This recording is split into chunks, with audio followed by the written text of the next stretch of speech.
जय हिंद साथियों, स्वागत है आप सभी का शाइन वाईटी क्लासेस में। हिंदी शॉर्ट हैंड की प्रैक्टिस डिक्टेशन 80 शब्द प्रति मिनट गति से डिक्टेशन 5 सेकंड में शुरू होगी। स्टार्ट। ऐसा कई बार होता है कि हम किसी की पीड़ा को देखकर मुंह मोड़ लेते हैं। हम उस दृश्य घटना से स्वयं को आबद्ध ना करने का प्रयत्न करते हैं, लेकिन ऐसा पूरी तरह हो नहीं पाता। यह मानव श्रृंखला है।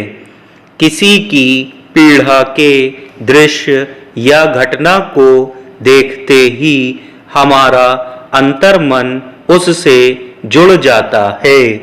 यह देखना केवल देखना नहीं होता, अनुभूत करना होता है।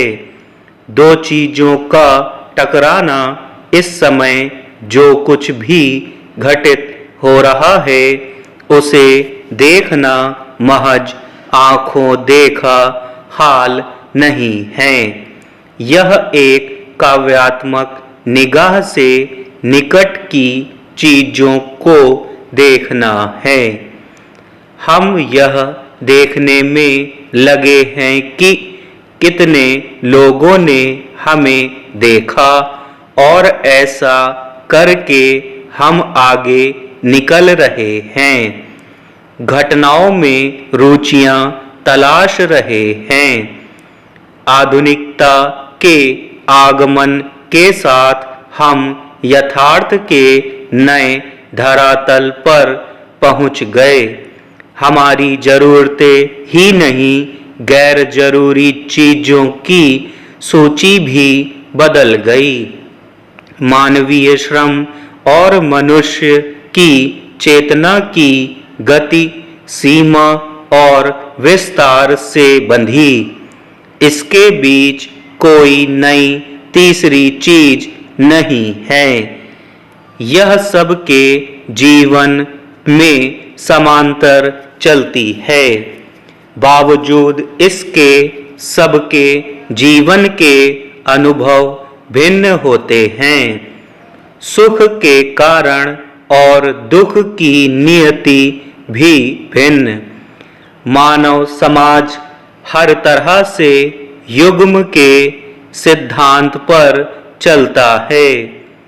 दो के बिना किसी तीसरी अवस्था या स्थिति का जन्म संभव ही नहीं। फिर यह इकहरापन क्यों विस्तार पा रहा? साहित्य ही क्यों, जबकि जीवन भी एक वचन नहीं है। यह बहुआयामी है। हाँ, इसके प्रति हम जरूर वचनबद्ध हो सकते हैं। दो पत्थरों के रगड़ने से आग का निकलना, इसमें दोनों पत्थरों का होना जरूरी है और इससे एक तीसरी चीज नामुदार होती है, आग। जब आग पैदा होती है तो हर पत्थर का अस्तित्व दूसरे को महत्व को स्थापित करता है। ऐसे में किसी एक को अधिक महत्वपूर्ण और दूसरे को कम महत्वपूर्ण नहीं माना जा सकता। हर एक अस्तित्व अपने साथ साथ दूसरे को प्रकाशित करता है। जीवन का यथार्थ भी ऐसा ही संवेदन है। बिना किसी बौद्धिक भोज के अपने स्वतः प्रवाह में टकराव नहीं, रगड़ पैदा होती है।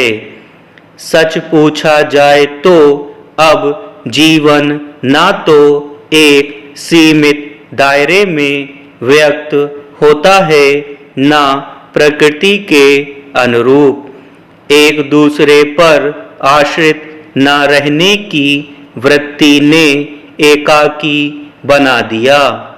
जीवन ऋतु चक्रों पर पूर्णतया आश्रित भी नहीं रह गया, बल्कि प्रकृति पर वर्चस्व कायम करने की इच्छा बलवती हो रही।